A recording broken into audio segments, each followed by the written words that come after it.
Welcome back to the channel, DRSN here.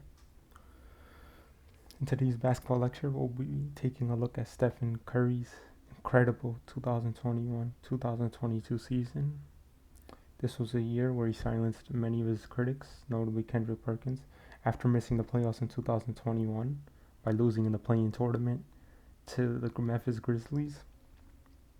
And when that happened, we started hearing constant debates about whether he could lead a championship team without Kevin Durant, because many people believe Durant was the best player on those 2017 to the end 2018 Warriors. But Curry responded with one of the most memorable playoff runs of his career, anywhere he got his first Finals MVP. In this lecture, we'll examine Stephen Curry's playstyle, his regular season, and in terms of break it down by his notable games. We'll break down each playoff series, then I'll conclude by discussing why the 2022 championship run for the Warriors further cemented his legacy as one of the greatest point guards ever. I believe the second greatest point guard behind Magic. And then I'll give my sources. In terms of playstyle, Stephen Curry's one of the most. He's the complete offensive player because he's a 3-level scorer. He could shoot the three, he could shoot off the dribble. He has a floater game. He's a good ball handler. You can see his ball handling drills, and you can say he's inspirational. He can move without the ball.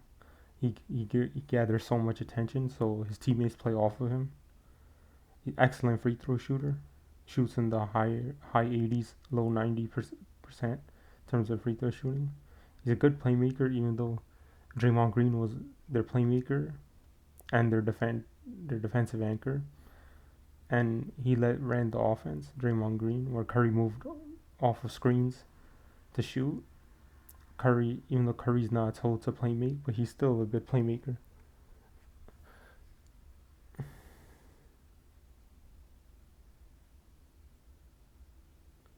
Okay, sorry for this cutoff, but statistically, Curry averaged 25 points, 6 assists, 5 rebounds per game, while hosting a 60% true shooting percentage. So his field goal percentage was 43%. That's because he was taking a class, I think, in sociology. So he was getting his degree and playing basketball too. So that's tough. His schedule was tough. So that's why he's shooting. He had a bad off in terms of field goal percentage off season. And 38% is good, but not for him. He usually shoots 40%. 92% free throws is great. And getting 1 steal is good for a guard. But his numbers beyond his impact is not only his numbers, but let's look beyond them. Andrew Wiggins earned his first All-Star selection, while Jordan Poole had a breakout season. They both benefited off of the defense's attention on Curry. During the regular season, Curry had memorable performances. He scored 50 points and 10 assists against the Atlanta Hawks. He broke Ray Allen's all-time three-point record in MSG in Madison Square Garden against the Knicks. Then he put a spectacular shooting display in the All-Star weekend. He won All-Star Game MVP. He scored 50 points. I believe he had like 6 or 7 threes made. He only played 64 out of the 82 games because he got a foot injury. So towards the end of the season and mid-season, he gets an injury too. So that's another reason for that field goal percentage being 43%. But he led the Warriors to 53 wins, so they were 3rd seed.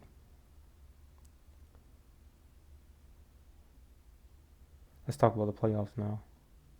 So in the first round, they versed the Nuggets. And Curry was, for 4 games, he was coming off the bench because of that injury. But this was not a real test because Jokic was by himself essentially. He had role players. MPJ and Jamal Murray were injured. But Jokic was playing at MVP level. And Curry, as I mentioned, even though he came off the bench, he still scored a lot of points. And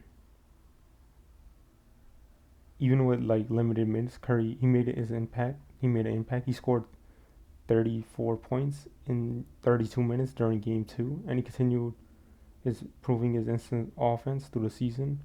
By game 5, when he returned, he was in the starting lineup and he delivered clutch baskets down the stretch to eliminate the Nuggets in 5.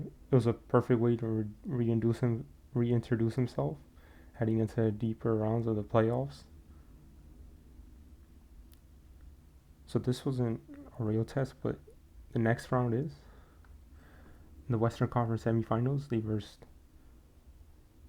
the Memphis Grizzlies. This was a tougher challenge. I believe the Grizzlies were the second seed, because I remember the Suns were the first seed with Devin Booker and Chris Paul. But this was a tougher challenge, and Dillon Brooks, Klay Thompson, and Draymond Green. They have this was a rivalry because they didn't like each other too. The Grizzlies were led by John Morant, rising star.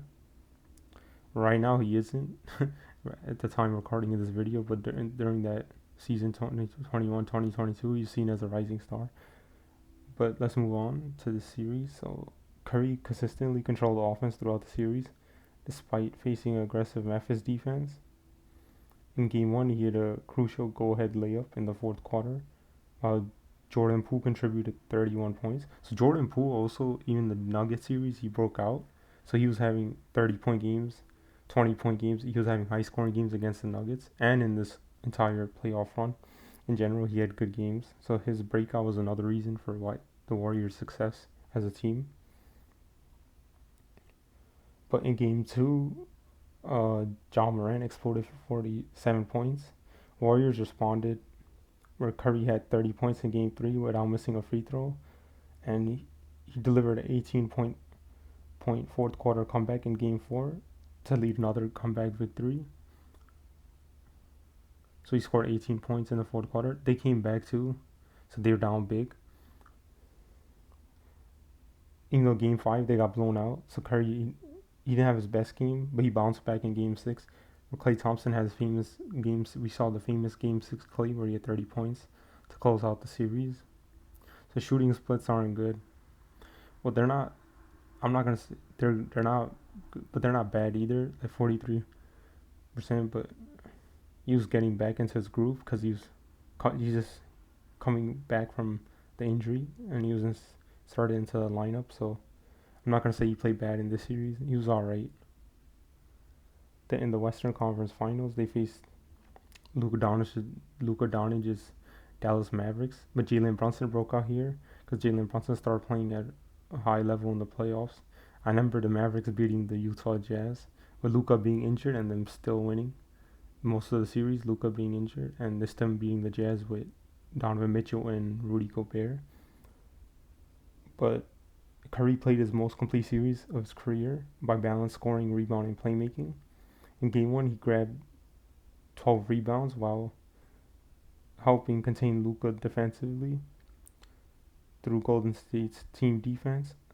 Game 2 he had another signature game where he had 32 points after the Warriors erased a 19-point lead. So the Warriors came back from a 19-point lead. Game 3, he had 31 points and 8 assists. So he put Golden State had 3 games to none. Dallas managed to avoid the sweep because they hit their threes. They had shooters, they had stretch fours, they had Maxi Kleber. I remember Frank Ntilikina playing off the bench. One of these games, Andrew Wiggins dunked on Luka Doncic and Luka Doncic flopped, but they challenged it. And the Warriors got the call. In Game 5, Curry is more of a playmaker, so he is a good playmaker. I don't want to hear like this. There's a narrative that he can't pass the ball. He's more of a shooting guard, but he could play point guard too. So and Game 5 showed this. He helped the Warriors close out the series, advance to their 6th NBA Finals in 8 seasons. Okay, we reached the NBA Finals. This Warriors team. I remember Chris Move made a video. A famous content creator. He said 2K content creator. He said the Warriors might lose. There's other social media pundits saying, sports media pundits saying the Warriors are going to lose. So some were saying they were going to win. So it wasn't like where one was the underdog. It was 50-50, I'll say. But this was his defining series. He was versing, his opponent was Jason Tatum, Jaylen Brown, Marcus Smart, the DPOI, Al Horford. So this defense, Ime Udoka led team defense, the Celtics defense was good. That's why they made the NBA Finals. They locked up Kevin Durant. I remember he had a bad shooting series, Kevin Durant, in the finals. But they were the top ranked defense, and they beat Giannis's Bucks too, and Jimmy Butler's Heat to get to the finals. So Curry came off firing in Game 1. He scored 21 points in the first quarter alone.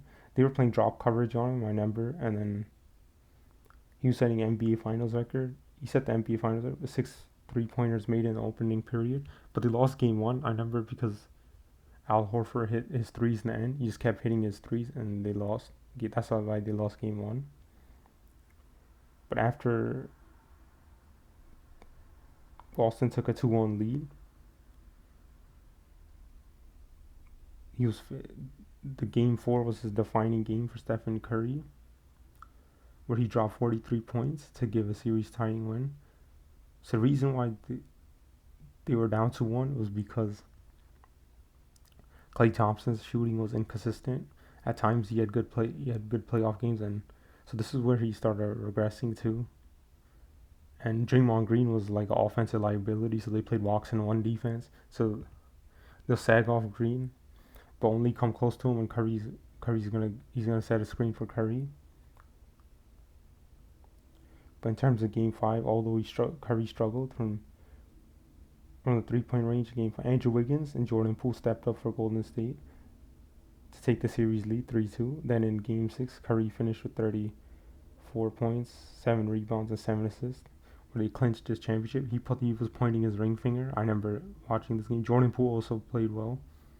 So series stats, these are great stats. So he put 31 points up, 48% shoot, 43% shoot, 43.7% shooting from 3. And this was wild. I remember them. Another reason why they won, they improved their spacing. They put Otto Porter at the 4, and they played Green at the 5. I remember one of these games they took out Draymond Green and at the end of the game, and then improved their spacing, and that's why they won. I think it's Game 4 or Game 5.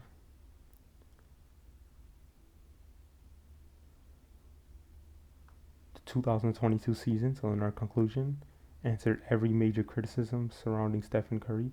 Many questioned whether he could lead another championship team without Kevin Durant, and Curry responded by winning the NBA championship and the Finals MVP as the unquestioned leader of the Warriors. His playoff run showcased not only that he's elite shooting, but it's also his leadership. I believe he's a selfless player. He's a clutch performer. He's a clutch playoff performer. Yes, people say things like he's not clutch, but he is clutch. He has the ability. He elevated other players around him. Jordan, the reason why I believe this team won, it was not only him, but Jordan Poole became a reliable scorer. Andrew Wiggins developed into an all-star caliber player, becoming a two-way player, playing both sides of the floor. The Warriors dynasty continued into its fourth championship in 8 years. By the end of the 2022 finals, Stephen Curry, he shut all the critics up, and he's established as one of the greatest players ever. I believe he's the greatest shooter ever. I think he's the best little man ever. It's him and Isaiah Thomas. So here are the sources. The information used throughout this lecture comes from Basketball Reference, StatMoose, and Reddit discussion boards. So these are statistics. I got my statistics, but I remember watching the 2022 playoffs vividly. So now I'm gonna conclude the video. Thank you so much for watching this video.